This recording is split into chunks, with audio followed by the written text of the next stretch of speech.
क्या पढ़ रहे हैं हम लोग? परमाणु की संरचना। ठीक है, हम लोगों ने क्या क्या पढ़ लिया इसमें? जे थॉमसन का पढ़ लिया है, ठीक है, रदरफोर्ड का पढ़ लिया है, गोल्डस्टीन का पढ़ लिया है। आज हम पढ़ने वाले नील बोर। क्या पढ़ने वाले? Niels Bohr. नील बोर के बारे में आज पढ़ेंगे। नील बोर क्या कहा है? ठीक है, रदरफोर्ड का हम लोगों ने पढ़ा था, कह रहे थे कि इलेक्ट्रॉन जो है घूमते घूमते अपनी कक्षा से धीरे धीरे कहाँ जाकर गिर जाएगा? न्यूक्लियस पास से घूमते घूमते कहाँ गिरेगा? न्यूक्लियस में आके गिर जाएगा। पर वो गलत था। ठीक है, एक कमी। रदरफोर्ड ने कहा ऐसा नहीं, नील बोर ने कहा ऐसा नहीं। क्या है? इलेक्ट्रॉन जो होते हैं, पहला इन्होंने कहा इलेक्ट्रॉन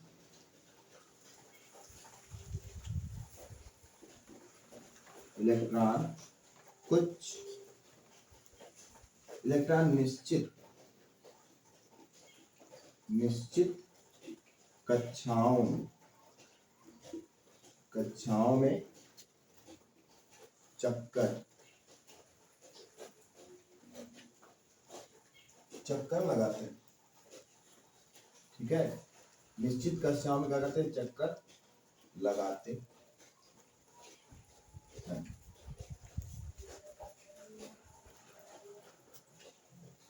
ठीक है, मतलब ये न्यूट्रॉन और प्रोटॉन है, ये इलेक्ट्रॉन, ये कक्षाएं हैं इनकी। ठीक है, क्या है? ये कक्षाएं हैं। और इलेक्ट्रॉन, एक इलेक्ट्रॉन, दो इलेक्ट्रॉन इस वाले में घूम रहे हैं, दो इलेक्ट्रॉन इस वाले में घूम रहे हैं। अब ये कह रहे हैं नील बोर कि जो इलेक्ट्रॉन जिस कक्षा में घूम रहा है वो उसी कक्षा में अनंत काल के लिए घूमता रहेगा, मतलब सदैव घूमता रहेगा। ठीक है, जब तक हम कुछ उस पर बल ना लगाए, एक्स्ट्रा बल लगाए या तोड़े फोड़े ना उसको, ये तब तक घूमता है। इलेक्ट्रॉन निश्चित कक्षाओं में क्या करता है? घूमता रहता है। निश्चित कक्षाओं में चक्कर लगाते रहते हैं। इलेक्ट्रॉन निश्चित कक्षाओं में चक्कर लगाते हैं, जिन्हें इलेक्ट्रॉन का विभक्त कक्ष कहा जाता है। जिन्हें इलेक्ट्रॉन का विभक्त कक्ष कहा जाता है। मतलब विभक्त कक्ष मतलब जो कभी बदले ना, ठीक है, ना बदलने वाला। दूसरा इन्होंने क्या कहा? दूसरा इन्होंने कहा जब ये अपनी कक्षा में घूम रहे होते हैं, ठीक है, तो रदरफोर्ड ने कहा था कि जब इलेक्ट्रॉन अपनी कक्षा में घूम रहे होते हैं तो क्या करते हैं? अपनी ऊर्जा का हानि करते हैं, ऊर्जा निकालते हैं। लेकिन जब ये नील बोर ने अपनी प्रैक्टिकल किया, ठीक है, शोध किया, तो इनको पता चला कि इलेक्ट्रॉन क्या अपनी कक्षा में जो घूम रहे हैं, ठीक है, पहली बात तो कक्षा में ही घूमते रहेंगे हमेशा के लिए। ये कक्षा इनकी बदलेगी नहीं। ये नहीं कि ये कूद के यहाँ चला जाए और या कूद के यहाँ चला जाए, ऐसा नहीं होगा कि यहाँ का इलेक्ट्रॉन यहाँ चला जाए, ये नहीं होगा, ये नहीं होगा। क्यों? क्योंकि इसके कोई ऊर्जा की हानि ही नहीं होती। क्या होगा? किसी भी ऊर्जा की हानि नहीं होती है। क्या लिखेंगे? इलेक्ट्रॉन जब अपनी कक्षा में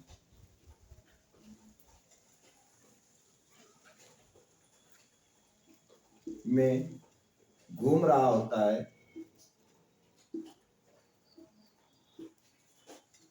तो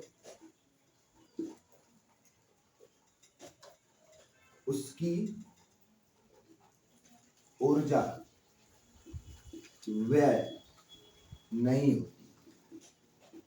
ठीक है, ये दो बातें इन्होंने बताई थी नील बोर ने। ठीक, और इन्होंने बताया कि कैसे कैसे होते हैं। जैसे कुछ इलेक्ट्रॉन, इन्होंने कक्षाएं बनाई, चार तरह की कक्षाओं को चार भाग में बांटा। ठीक है, कितने भागों में? चार। कौन कौन से भाग में? ये केंद्र हो गया, इसका के नाम दिया, ठीक, इसका नाम यल दिया, इसका नाम एन और इसका एम। इसका नाम m और इसका n, क्या क्या k l m n, और किस आधार पे, ठीक है, इसको n बराबर 1 कहा, इसको कहा n बराबर 2, मतलब कक्षा नंबर 1, कक्षा नंबर 2, इसको कहा कक्षा नंबर 3 और इसको कहा कक्षा नंबर 4, ठीक है। ऐसे ऐसे कक्षाओं को इन्होंने क्या किया, बांटा, ठीक। और क्या बताया इन्होंने, ये कक्षाएं ऊर्जा स्तर थी, कैसे, ऊर्जा के हिसाब से, जैसे कुछ इलेक्ट्रॉन है जिनके पास कम ऊर्जा है तो क्या करेंगे, वो पहली कक्षा में रहेंगे, ठीक है। जिनके पास ज्यादा ऊर्जा है वो दूसरे में चले जाएंगे कूद के, मतलब जिनके पास ज्यादा ऊर्जा रहेगी वो नाभिक क्या करता है, नाभिक के पास बहुत सारी ऊर्जा होती है तो इलेक्ट्रॉन को अपनी तरफ खींचे रहता है, ठीक है, ऐसे बड़े खींचे रहता है। तो जो कम ऊर्जा वाले होंगे उसके पास आ जाएंगे, जो ज्यादा ऊर्जा वाले रहेंगे वो उससे विरोध करके दूर दूर रहेंगे, ठीक है। तो जो दूर है उनकी ऊर्जा ज्यादा है, जो पास है उनकी ऊर्जा कम है, ठीक है। ये और दूर चला गया, इसकी ऊर्जा सबसे ज्यादा है, फिर इसकी, अब फिर इसकी, ठीक है। तो सबसे ज्यादा ऊर्जा इस वाले की।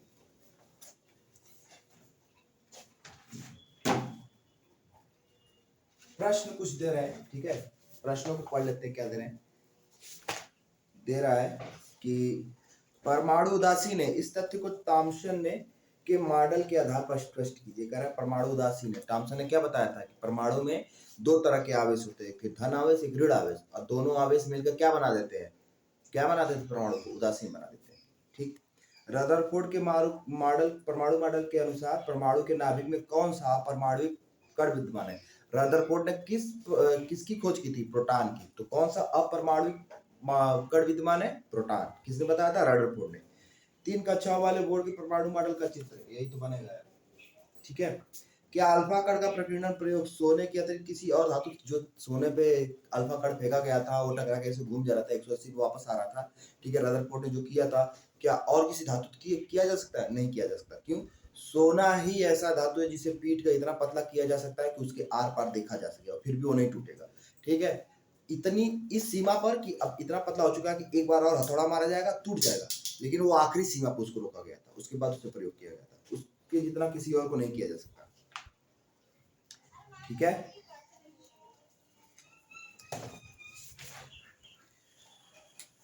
कुछ किताबें नील बोर ने लिखी थी, सवाल आ जाते हैं कभी कभी कि नील बोर ने कौन कौन सी किताबें लिखी।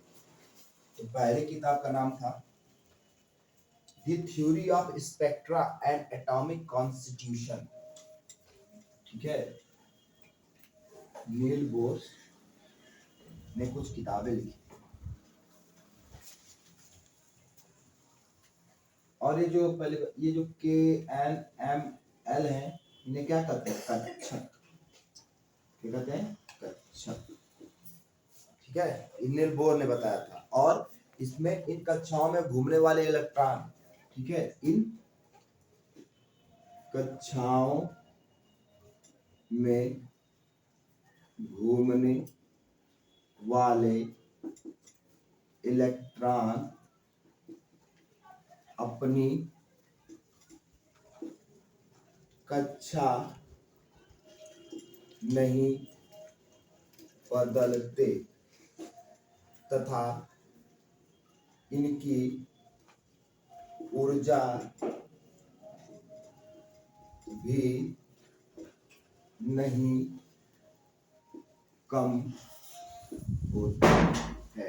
मतलब जो इलेक्ट्रॉन इस कक्षा में वो इसी कक्षा में घूमता रहेगा, जो इसमें वो इसमें घूमता रहेगा, जो K में वो K में ही घूमता रहेगा, जो L में वो L में घूमता रहेगा, जो M में है तो M में ही घूमता रहेगा, और जो N में है वो L में ही घूमता रहेगा।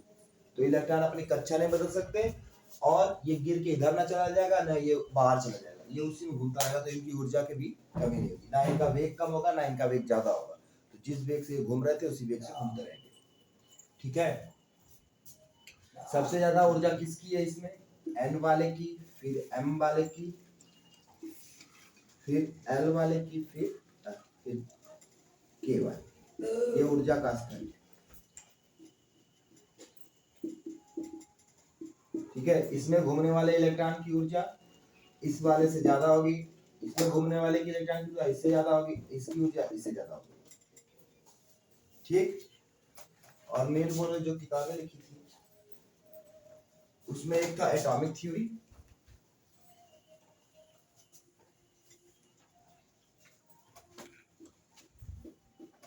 ये पूछता है सवाल पहला था एटॉमिक थ्योरी, दूसरा the description of nature, the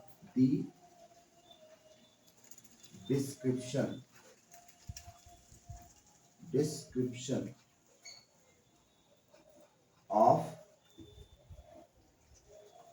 nature,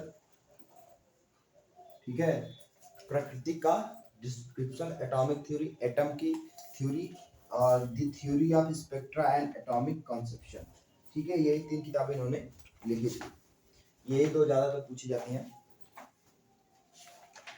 आगे हमें बता रहा है, हेडिंग दिया है न्यूट्रॉन, क्या हेडिंग दिया है? न्यूट्रॉन। तो हेडिंग डाल रहे आप लोग न्यूट्रॉन, ठीक है।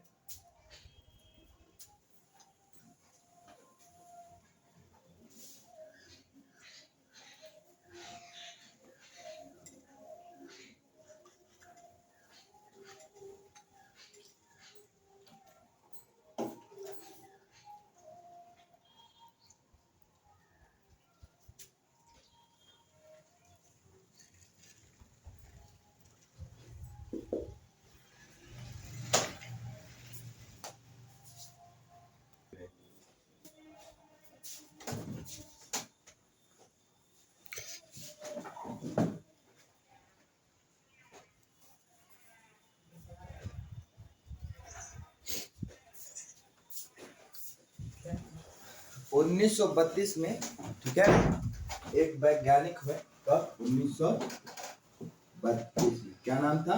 चैडविक।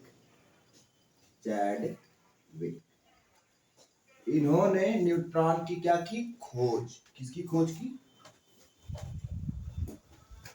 न्यूट्रॉन की, ठीक है। इन्होंने बताया, अभी तक हम क्या जानते थे? इलेक्ट्रॉन है, प्रोटॉन है, प्रोटॉन धन आयन है, न्यूट्रॉन ऋण आयन है, पर क्या कुछ ऐसा भी है जो न्यूट्रल है, मतलब कोई आवेश ना हो उसपे, तो क्या था? न्यूट्रॉन।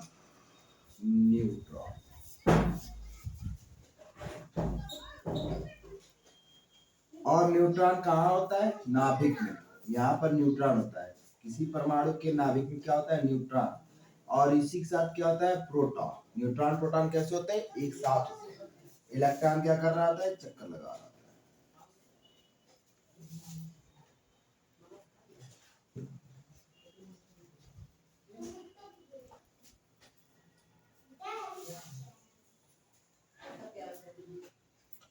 ठीक है। तो अब हम बना के देखते हैं सबके स्ट्रक्चर। कौन सा स्ट्रक्चर? ये इलेक्ट्रॉन वाला। किनके? हाइड्रोजन के, हीलियम के, ठीक है, और लिथियम के। ये लिथियम है, लिथियम, हीलियम, और बोरान, बेरिलियम,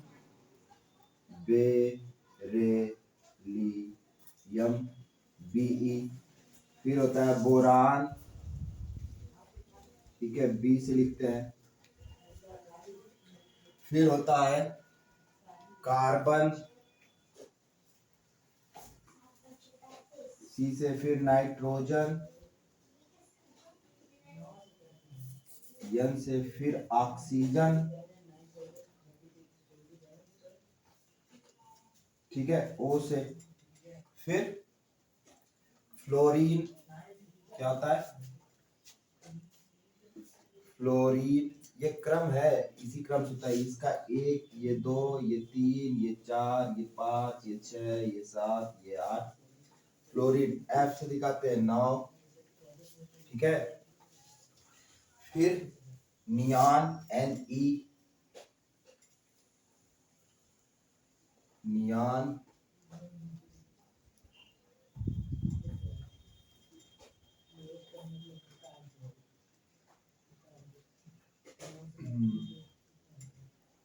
नियान के बाद सोडियम Na, फिर मैग्नीशियम Mg और एल्युमिनियम। ठीक है, इतने का बना के देखते हैं स्ट्रक्चर सबका, कैसे कैसे संरचनाएं बनती हैं। हीलियम, इसके पास एक ही इलेक्ट्रॉन एक ही प्रोटॉन, ठीक है, होते हैं। तो इसका इलेक्ट्रॉन और प्रोटॉन एक ही होता है, इसके पास अलग चीजें नहीं होती है। तो ऐसे इसका स्ट्रक्चर ऐसे होता है। हीलियम दो है, तो ऐसे बना देंगे। ये न्यूट्रॉन और प्रोटॉन हो गए और ये इलेक्ट्रॉन हो गए। तो लिथियम, लिथियम ऐसे बनाएंगे। कैसे बनेगा? एक दो, दो कक्षा किसमें बनेंगे? क्यों? क्योंकि इसमें 3 इलेक्ट्रॉन है, तो दो इसमें आ जाएंगे, एक इसमें आ जाएगा, 2 इलेक्ट्रॉन इसमें। बेरिलियम के पास 4 है, इसका भी 2 बनेगा, क्योंकि एक में 2 ही आएंगे। पहले वाले में 2 आते हैं तो 2 बन गया। इसमें 8 आ सकते हैं तो 2 इसमें आ जाएंगे। ठीक है, बोरान के पास 5 है, तो ये अपना 5 बनाएगा। 3 दूसरे वाले में रहेंगे और 2 इसमें रहेंगे। ठीक है, कार्बन के पास 6 होते हैं, इसका भी स्ट्रक्चर ऐसे ही बनेगा। 2 इसमें रहेंगे, 4 इसमें रहेंगे।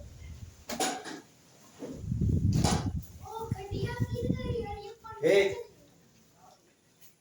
नाइट्रोजन के पास 7 होते हैं, वो ऐसे बने, 2 इसमें और बाकी 5 दूसरे वाले। 1 2 3 4 5। ठीक है, इसी तरह ऑक्सीजन का बनेगा। कैसे बनेगा? 2 पहले वाले में और दूसरे वाले में 6।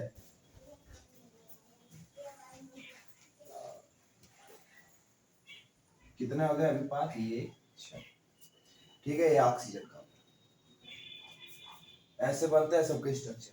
फिर फ्लोरीन, इधर वाला लिख लो, इधर वाला बनाएगा।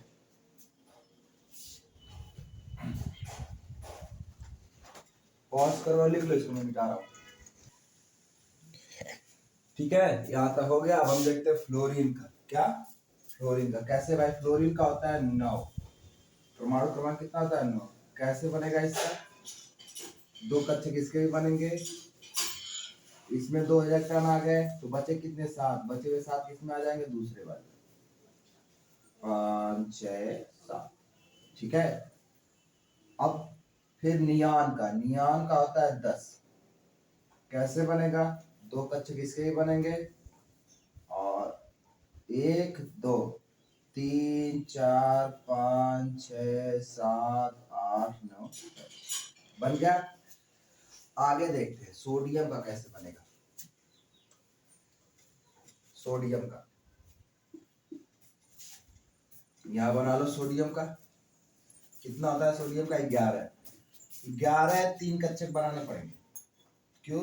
2 इसमें आ जाएंगे, 8 इसमें आ जाएंगे,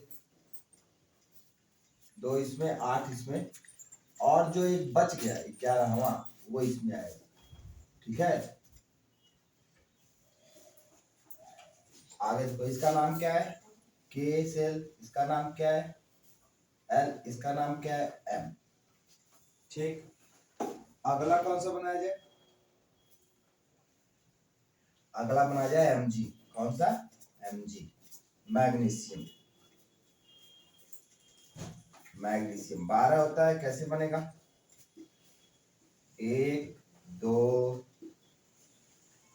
3। 3 बन गए,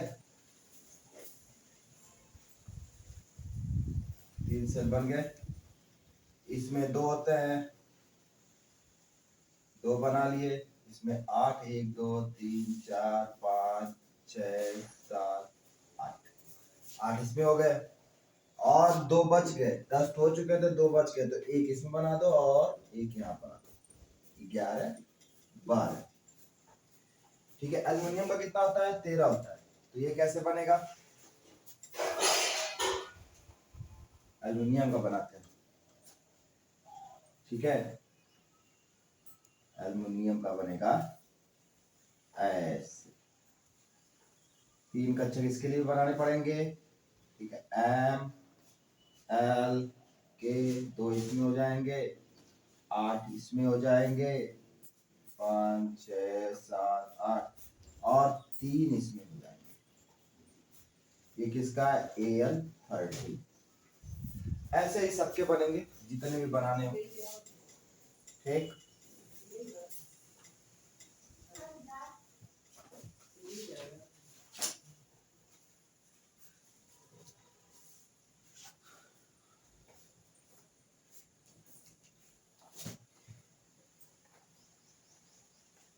प्रश्न दे रहा है, क्या प्रश्न दे रहा है देखें।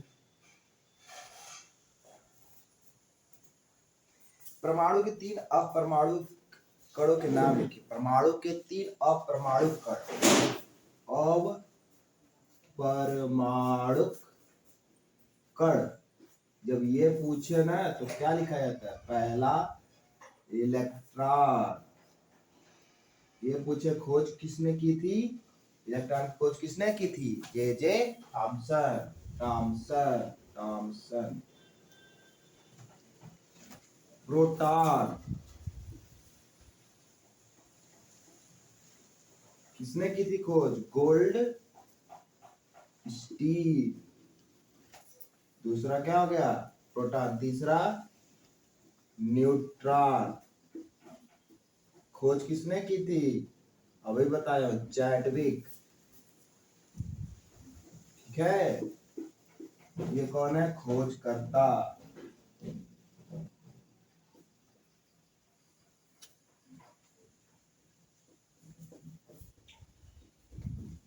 ठीक, ये हो गया इसका उत्तर। दूसरा क्वेश्चन करा है, हीलियम परमाणु का द्रव्यमान 4 है और उसके नाभिक में 2 प्रोटॉन, तो उसमें कितने न्यूट्रॉन होंगे? अगर 2 प्रोटॉन है तो 2, एक ही न्यूट्रॉन होगा, न्यूट्रॉन किसी का 2 नहीं होता है, ठीक है।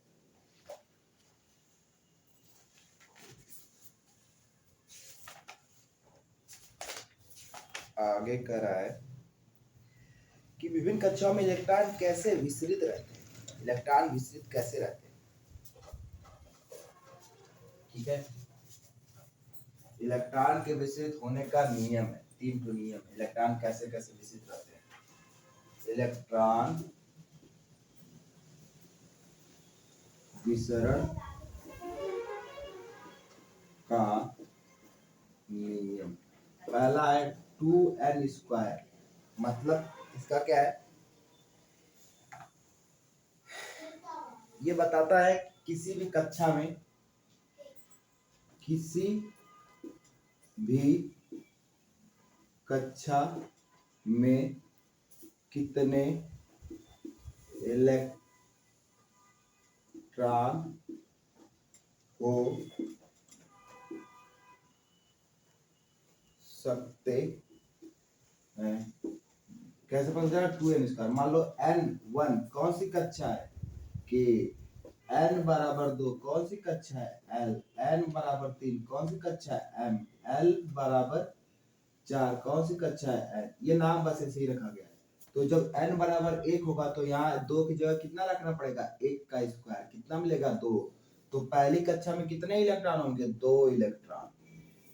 दूसरी कक्षा में n बराबर 2 है तो n की जगह 2 रखो, स्क्वायर करो, कितना मिलेगा? 2 गुणे 4 कितना होता है? 8। कितना मिलेगा? 8 इलेक्ट्रॉन। तो दूसरी कक्षा में कितने इलेक्ट्रॉन रहते हैं? 8। ऐसे ही तो होता है, इसमें रहते हैं 2 और ये दूसरा वाला इसमें रहते हैं 8। 1 2 3 4 5 6 7 8। अब तीसरे में कितने रहते हैं? 3 का स्क्वायर बराबर 2 गुणे 3 का स्क्वायर आता है 9। 9 दूनी 18। तीसरे वाले में कितने इलेक्ट्रॉन होते हैं? 18।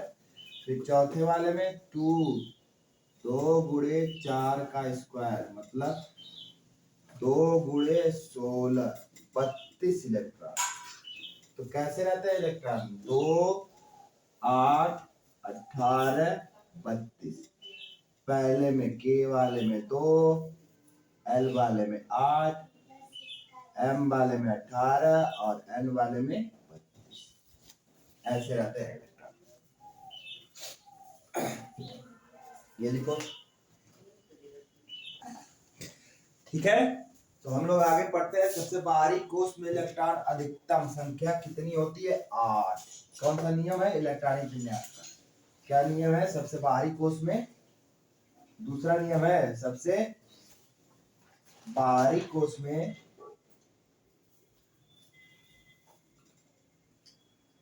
इलेक्ट्रॉन की संख्या 8 होती है। अगला क्या है?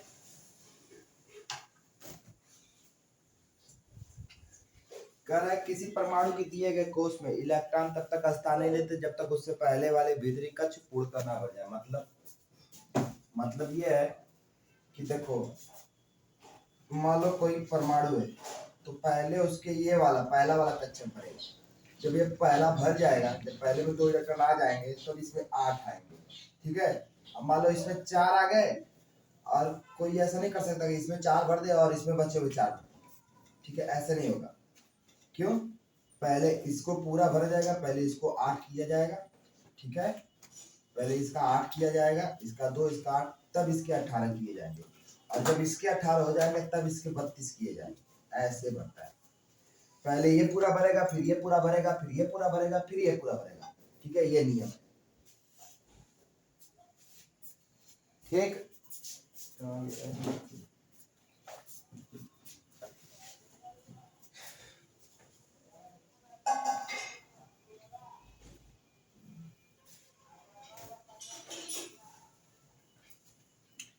तीसरा वाला क्या है?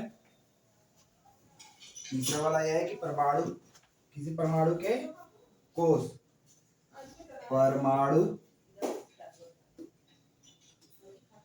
के कोष में इलेक्ट्रॉन जब तक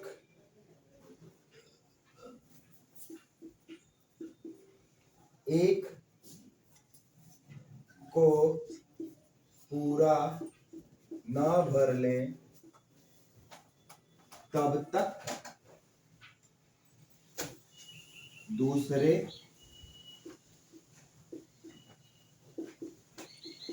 में नहीं प्रवेश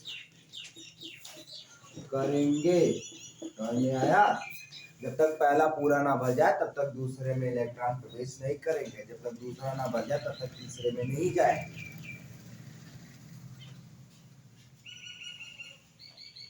ठीक, ये हो गया।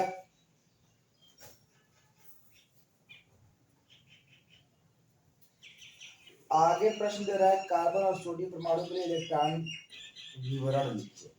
ठीक है, कह रहा है इलेक्ट्रॉन कैसे फैलते हैं, उनका विवरण लिखना। इसके लिए कार्बन और सोडियम के लिए, कार्बन का होता है 6, तो इसका हो जाएगा 2, और पहले कक्षक में के वाले में 2 और दूसरे वाले में 4। ये क्या होगा? इसका इलेक्ट्रॉन विवरण, ठीक है। और कितना कह रहा है? सोडियम का Na, इसका होता है कितना? 11। कैसे बनाएंगे? 2, 8, 10 हो गए और 1, इसका इलेक्ट्रॉनिक विवरण हो गया। इलेक्ट्रॉनिक विवरण तो क्या कहते हैं? इलेक्ट्रॉनिक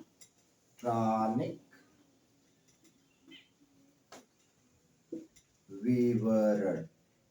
और मैं कहूँ कि इसका मैं इलेक्ट्रॉनिक विन्यास भी लिखूंगा। इलेक्ट्रॉनिक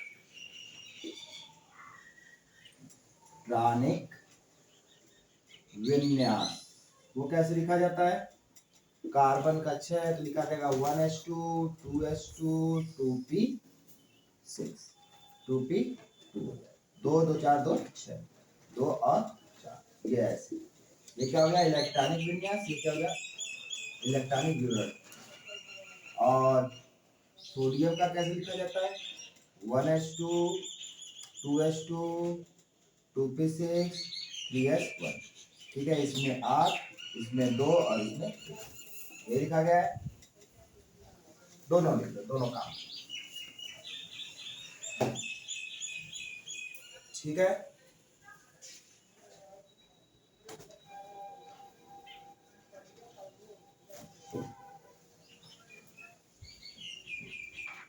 तो आज हम यहीं तक रहने देते हैं, अगले लेक्चर में हम पढ़ेंगे क्या, संयोजकता। ठीक।